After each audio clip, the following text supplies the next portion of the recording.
Ever look at your computer, that box of parts on your desk, and just wonder how it goes from that to the incredible tool you use every single day? Well, that's what we're doing today. We're going to go on a little creator's journey and break down that exact process. I mean, really think about it. It's just a box, right? A silent collection of plastic and metal sitting on your desk. It can't do a single thing by itself. So how does that? And that is the magic trick we are pulling back the curtain on today. We're going to walk through the exact steps, one by one, that breathe life into this machine, turning it into your portal for pretty much everything. Work, creativity, you name it. You know, when you strip it all down, bringing a computer to life isn't some super complex, mystical thing. It's really just about starting it up the right way, making sure every single part is ready to work together like a team. All right, so the very first part of this creation story, we have to give our machine its senses. I mean, it needs the tools to hear from you and, talk back, right? We're talking about the keyboard, the mouse, and the monitor. So let's kick things off with the keyboard.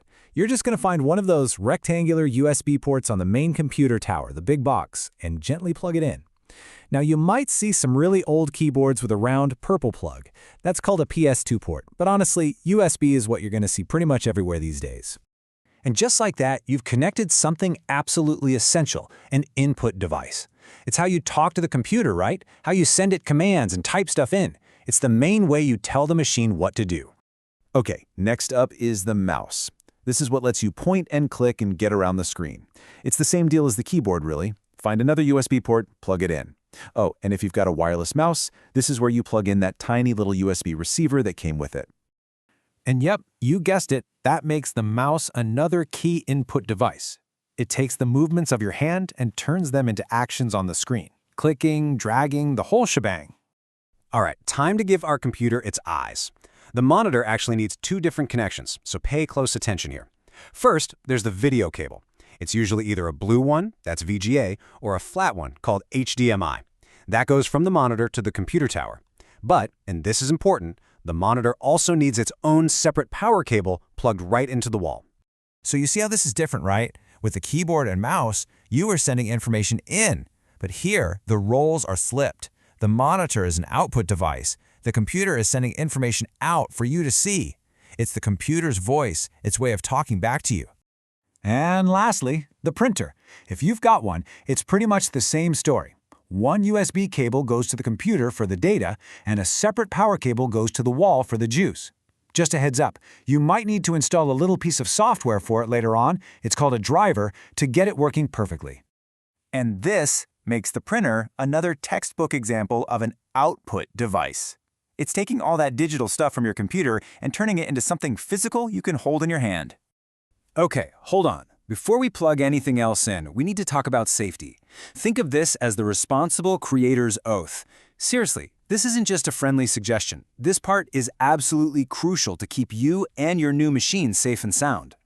So listen up. Here are the non-negotiables. 1. Always, always, always turn off the main power at the wall before you start plugging or unplugging things. 2. Never, ever touch these cables with wet hands. Water and electricity, bad mix. 3. Look at the cable and the port. They're shaped to fit only one way. And that leads to number 4. Don't force it. If a cable doesn't slide in easily, you've probably got the wrong port. Just take a second and find the right one. Okay, our machine has its senses, we've gone through the safety checks, now it's time to check its heartbeat. We're talking about the power supply. Because let's be real, without a steady flow of electricity, nothing we've done matters. But what happens if that heartbeat suddenly stops? You know the feeling, right? That sudden dread when the power cuts out. You're right in the middle of something important. The screen just goes black and poof, everything's gone. How do we protect ourselves from that? Well, let me introduce you to your computer's personal bodyguard, the UPS. That stands for Uninterruptible Power Supply.